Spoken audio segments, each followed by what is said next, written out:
Hey everyone, Rob from Southgate Media Group here. Before we get started with this podcast, we have a quick message. If this is your first time checking out the show, we love that you found us and we really hope you enjoy it. What we have to say is for the subscribers. If you enjoy our shows, would you please donate to help keep these going? We don't want to have to put traditional ads on these shows, but this does cost money. So we really do rely heavily on donations. To make a donation to the show, please go to our website, www.southgatemediagroup.com. Go to the page for the show, and in the upper right-hand corner is a donate button. It takes you right to PayPal, and you can donate whatever amount you want. Thanks a lot for listening, everybody. And now, on with the show.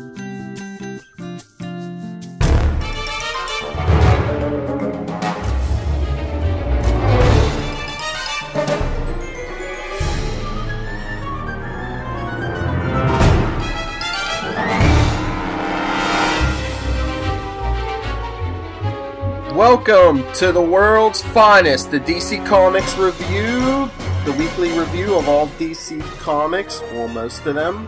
I am Phil Parrish, and with me is Tyler, your Superman of this dynamic duo of comic book reviewers. Oh yeah, I'm Batman. Wait, that's not the way you say it. Say it real, Phil. Say, I'm Batman. I am Batman.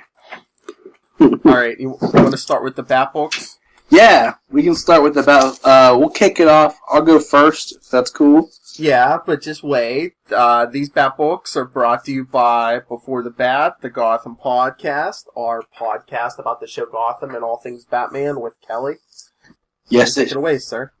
First book, this came out last week, and I thought about it, and I kind of came back to it, and I got it this week. It's the Batman first issue of the Arkham Knight prequel comic. For our fans out there who are familiar with the Arkham games, supposedly Arkham Knight is the conclusion of the story of the saga. This first issue takes place right after Arkham City ends. There's some really cool highlights I'll hit. You see the Arkham Knight kind of in the background, and we know that he's a different character.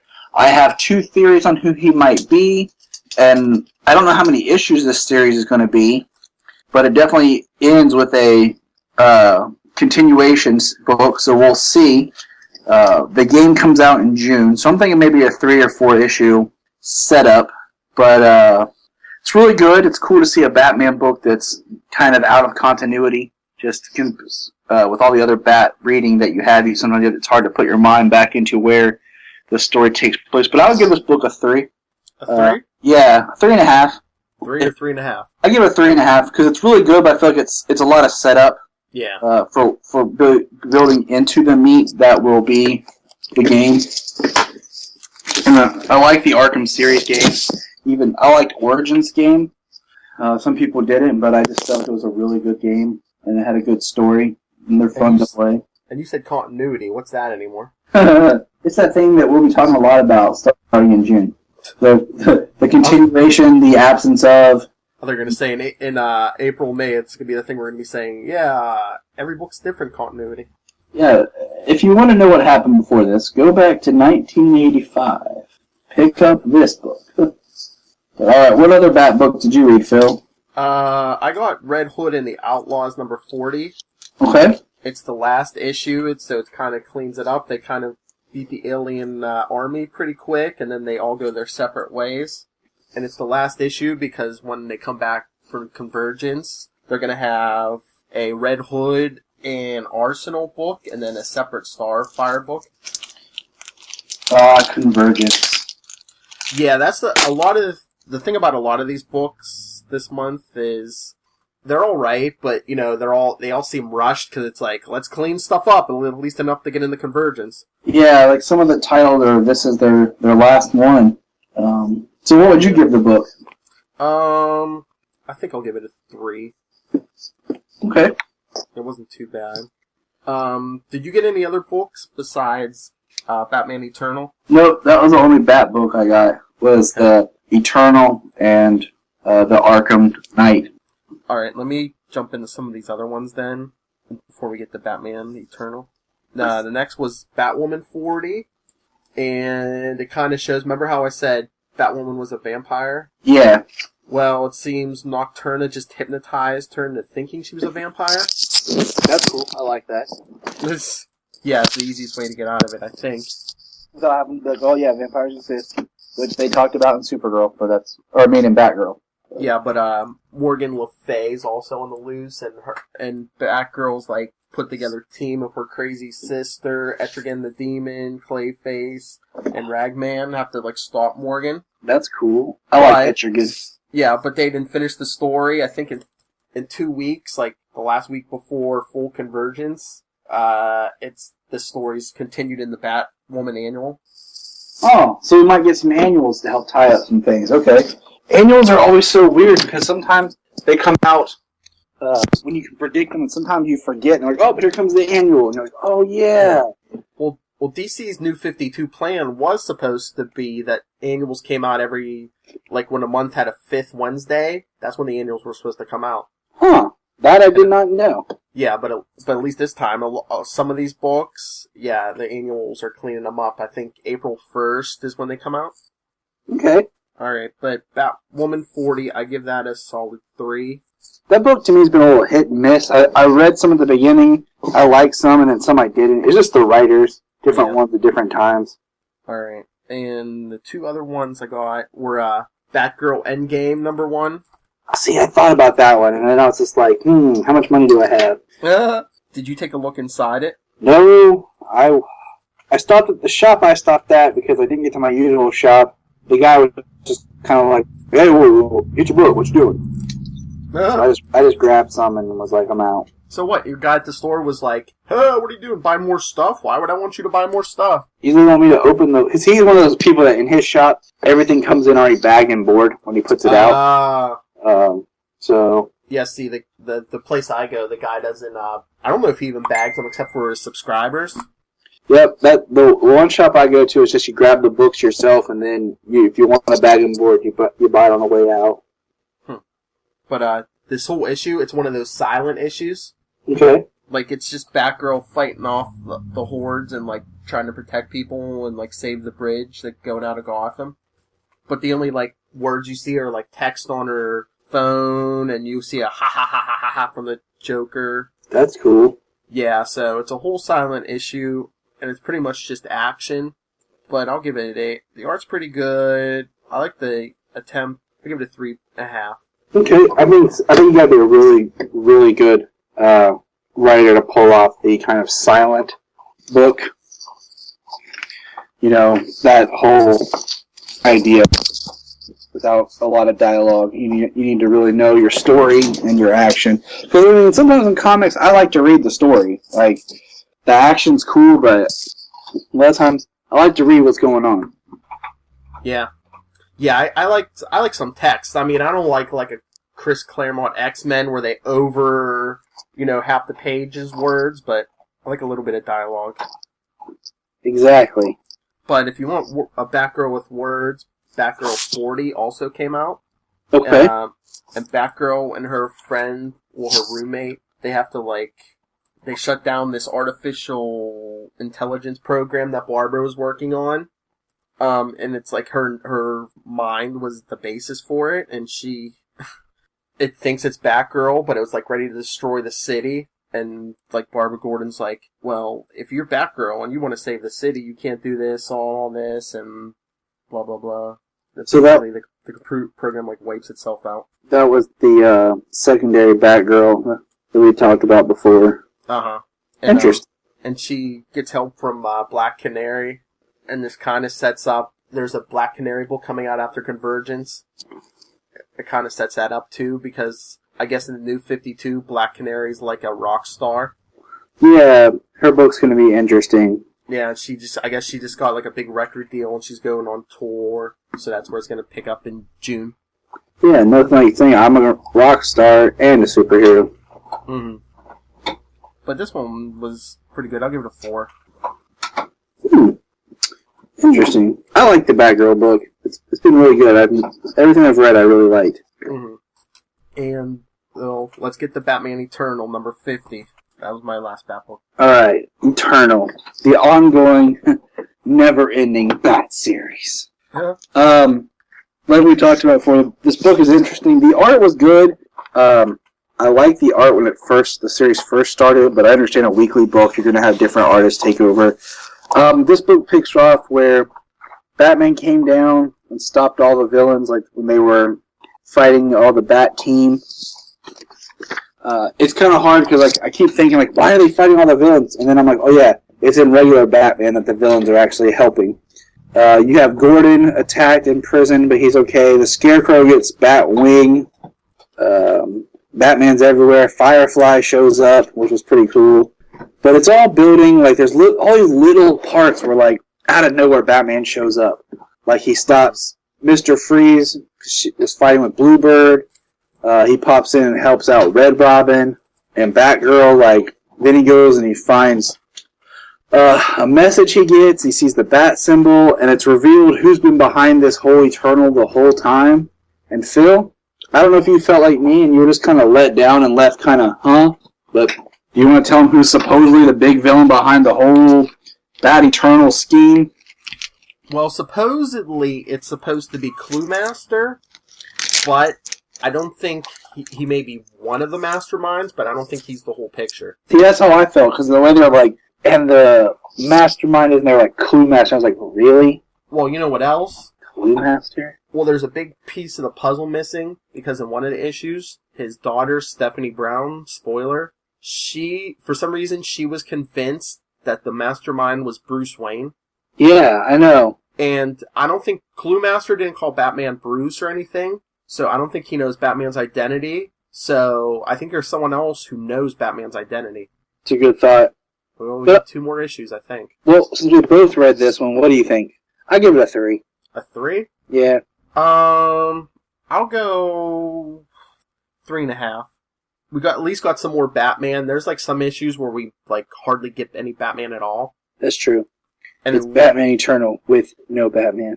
Yeah, at least they showed him taking out a bunch of criminals in this issue. I agree. Yeah. All right. So you heard it here. Tyler 3, me 3.5. That wraps up our Batbook segment. Yeah. Let's jump to. I got Arrow Season 2.5, number 6. And all right. This book is brought to you by the Flash Arrow Power Hour podcast with myself, Tyler, and the ever-tardy Zach, and the Flashpoint podcast, and the Queen Consolidated podcast with Little Hellfire and Kelly, and the Fast Talkers podcast. So, sorry. Arrow Season 2.5, there's no Arrow in it. Really? Yeah, it's Diggle and the Suicide Squad. That's cool, though. I like Diggle. Yeah, it's not bad for like a, what do I call it, a fill-in issue.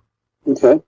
Yeah, they're on a mission, how do you say it? Kahndaq? Oh, yeah. You know, where Black Adam's from. Yeah. But it's not too bad, but like I said, no Arrow. I'm gonna give that one a 3. Okay. Alright. I like Diggle, though.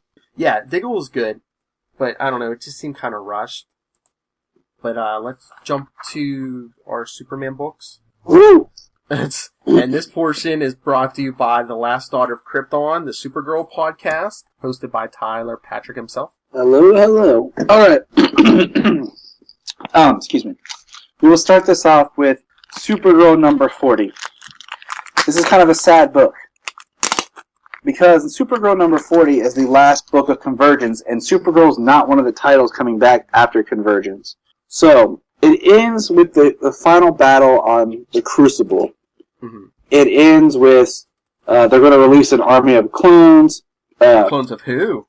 Clones of Superboy. So, clones of the clones. He breaks out, and he's going to sacrifice himself with Supergirl to save everybody. But they end up blowing it up and escaping. And I will say that the suit that Supergirl has on Crucible is really sweet. Mm-hmm. And then it goes back. She goes back to her regular Supergirl suit.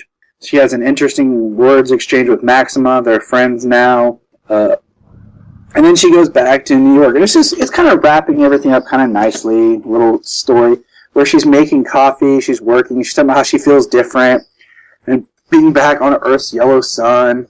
How it's charging her, and she feels great. She gets asked on a date. She says yes. And then in the final pages, she gets a paper cut. And she's wondering, what the heck? Why am I getting a paper cut? And then she says, I feel strange. I feel like I'm becoming human. And it says, the end for now.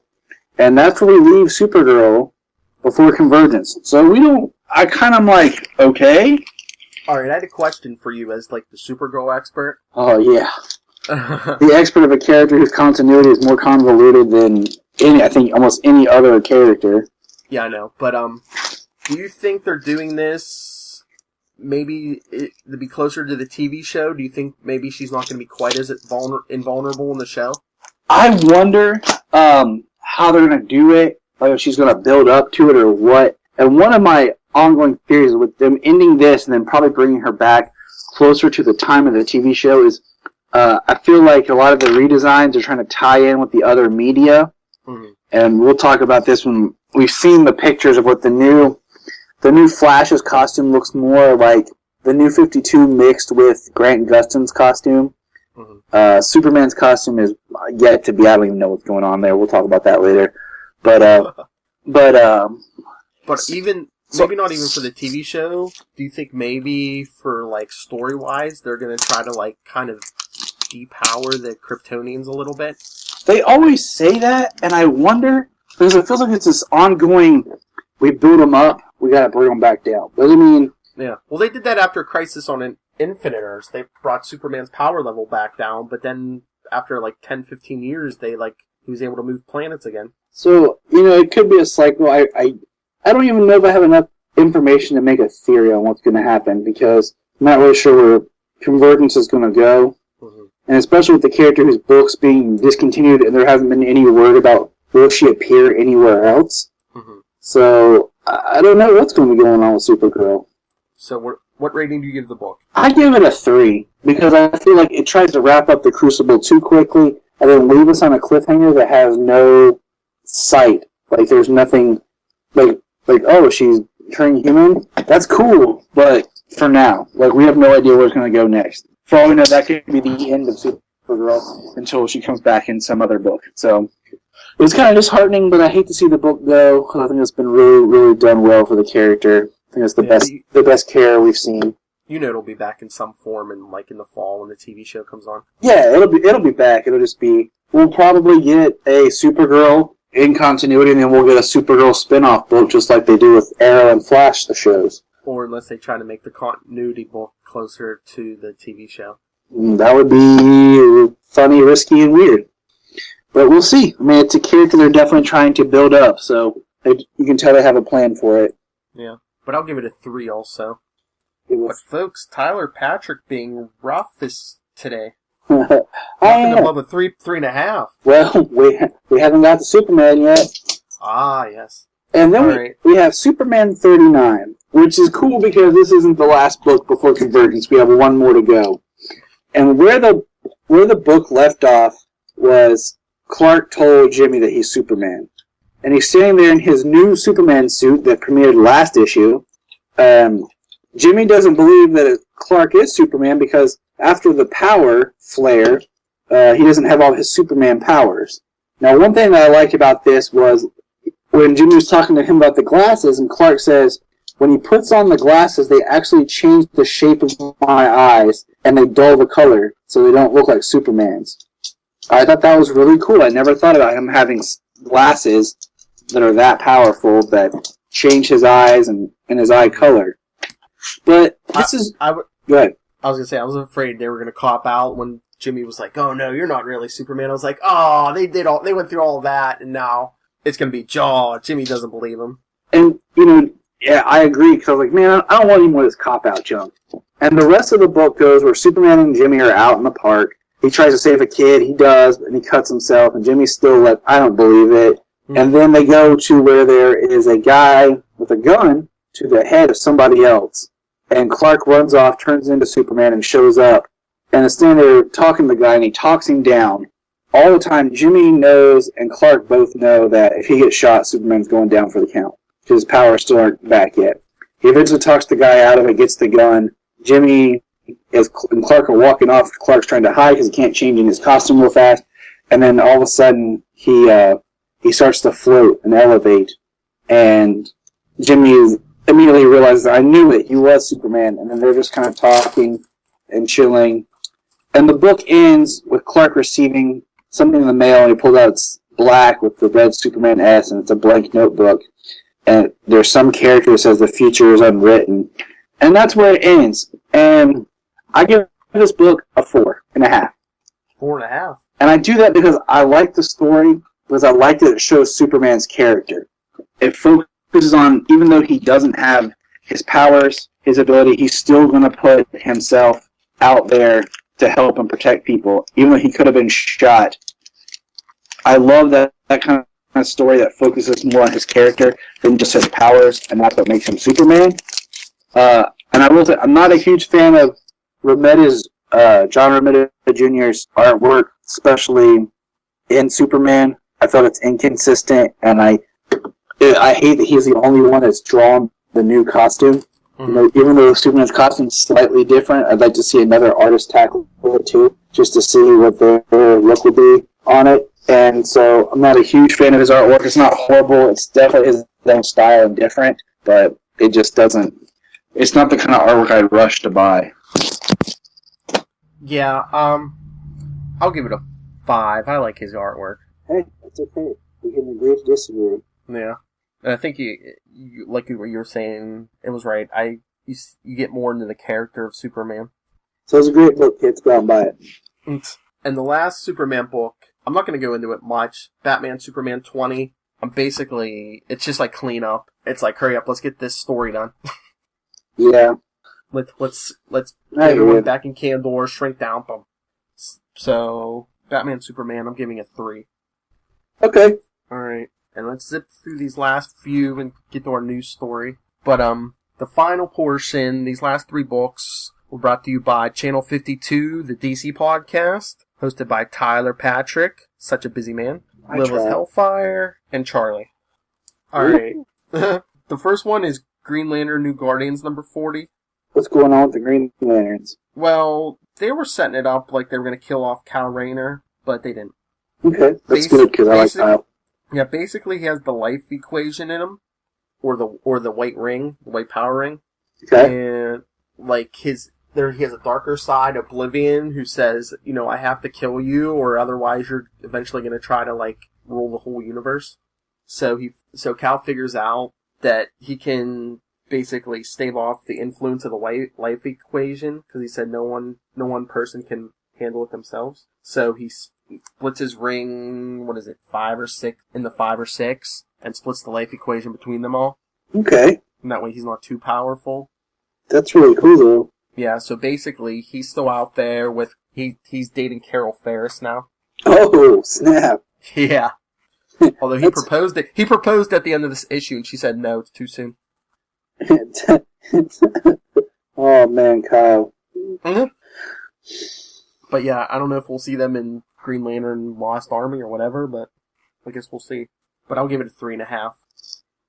Okay. And let's see, next is Teen Titans. I feel like this number. What was the number? Teen Titans 8. What's the Titans number? 8. Oh, okay. Yeah, because they rebooted that book, didn't they? Like, they did a run of it, and then they redid it, and then they started a new run of it. Mm-hmm. Yeah, remember, this is the book where they barely hang out with each other. Yeah. Yeah, fame is going to the Titans' heads. Like, Beast Boy hosts, I guess, what's supposed to be Saturday Night Live. Weird. Yeah, and Raven has her own band. Half these chick superheroes have their own bands. Huh. Some creepy guy wanted to get in a fight with Wonder Girl and, like, record it. Wow. But anyway, once again, this is a number 40, but it's not the last part, because it's going to be continued in the Titans Annual. Because on the last page, Manchester Black shows Red Robin. I don't know where this footage is from or if it's live, but he says, look at this. This bright young lad just killed a whole lot of people. Friend of yours, Tim? And guess who's on the screen? Who? Superboy. Trippy. Yeah, so I don't know what happened. He left Supergirl 40 and then killed some people. I don't know. But I'm going to give this one. There wasn't there, like, I know I missed some. There was that double Superboy for a while, but... Yeah. Well, the clone was... They thought he was dead, but he was with some cosmic being or something, and then there was like an evil version. But this is like the regular clone again. Cool. Yeah, they haven't seen him in a while, the clone. But I'll give this one a 3. So like half the issue was like Beast Boy hosting Saturday Night Live. Or it was like Comedy Tonight or something. Huh. But yeah, solid 3. Okay. Alright, and the very last one I have is New 52 Futures End 46. And Batman, the Atom, and Mr. Terrific are trying to shut down Brother Eye from taking everything over. We see the new female Firestorm. And guess who gets killed at the end of this issue? Who? Terry McGinnis. What? Yeah, but you know, Convergence is coming. Good. Better. Well, Tim Drake's there with him when he dies. So I don't know if they're making it look like Tim Drake's going to take the suit. Because I guess, this takes place 5 years in the future, and I guess Tim's been retired. Huh. Yeah, after like the big war, I guess the Teen Titans are all killed, and Red Robin must have faked his own death. I like Terry McGinnis. That sucks, man. Yeah, but like I said, Convergence, you don't know what's going to come after Convergence. No, you don't. That's the thing. I feel like the reason why we're getting all these book like 3s is because I feel like the story is kind of like, because they're like, well, we kind of wrap this up quick because Convergence is coming, and I feel like all the stakes are off the table. Like, oh, we can do whatever we want because Convergence will change everything. Yeah, the story cells seem kind of rushed. Well, plus, he's from the future, so if they change the future he came from, which was pretty bad, maybe he'll never came back and never died. Yeah, yeah, exactly. He'll be alive in the future. He just won't be alive in the past where he's dead. Yeah, he got killed in the past, so if he never comes back to the past. Time travel. And we'll talk about that later, Phil. Yes, on the Flash Arrow Power Hour. Yes, we will. Us and the very tardy Zach. So, alright. Alright, let's get to the big news story of the week, comic-wise. Alright. Now, this is something like everyone's kind of talked to, so Phil and I are going to touch on it. There was the issue 41 Batgirl cover that was removed because it disturbed people. I think it was the variant cover. So, like, not even everyone would even have seen it. Yeah, it's the Joker variant cover for Joker Month. And, you know, I read articles about different ones, why it was offensive, and the one that I got that actually made the most sense is because they said because it shows Batgirl in a sense of not being powerful, and because it calls back to the Killing Joke where she was sexually assaulted. And, you know, that's probably one part of that story that I forget. You know, I always just think of the Joker shooting her and paralyzing her. I forget about what he did afterwards. Yeah. But I thought the cover, I liked the art. I thought it was creepy. It was just, to me, when I looked at it, yeah, I thought Killing Joke, but I thought, because the whole Batgirl in the New 52 is, you know, the first volume is her back and getting used to having her spine fixed and getting back out there. But I just thought of her being afraid and having that paralyzing fear of the Joker because he's been holding it over her. Yeah. I mean, I could see that if they were just like, Joker only does that to women, but I could have easily seen Robin on that cover, or basically anyone but Batman. Yeah, I mean, to me, like, it wasn't as bad because, I don't know, like the cover of Joker, like, standing there with his face falling off, holding a bloody knife and a box of chocolates for Valentine's Day over Barbara's body. Mm-hmm. You know, and then there's been covers of the Joker with, you know, recently, you know, with the whole his face in the New 52 has been really disturbing and disgusting. And they're afraid people will see an image that bothers them. That bothered me, and I'm an adult, you know? But it was only the cover, so it's like, wouldn't that want you to pick up the issue and see how she kicks butt inside and wins? That's my thing. But you know what? The artist asked them to do it, and everything, so... you know, it's his wish. I just think it was really good art, but if that's what everyone needs, I guess. Yeah. So, any other thoughts? Did you see the Superman parody one where someone put where it's Doomsday? Yes. Rubbing blood across Superman's face as he's crying. And I thought it was funny, so... Well, see, that's what I thought. I'm like, are they doing Joker variant covers that month? Because I was like, then you could just have the Joker putting the main character or characters in some kind of death trap or something. Men, women, everyone. Yeah. So I looked at all the other variant covers. Most of the other ones seemed more humorous. This one just was more serious, and I like the serious one. So. All right. Well, what's your book of the week? Superman. We have a new feature. Hold on, new feature, everyone. We're going to pick a book of the week. If we can only recommend one book for the week, if we can only read one book for the week, this is what it would be. So go ahead, sir. Superman. Like I said, I just love the stories where it talks more about his character and how he deals with stuff being depowered. That he's still Superman, even though he has no abilities. That's cool. Let me think. I want to jump and say Superman, but let's see if I can get something else here. You know what? I'm going to differ. I will say Batgirl Endgame. Okay. I'm actually probably going to go pick that up and check it out, because your recommendation and my curiosity, so yeah.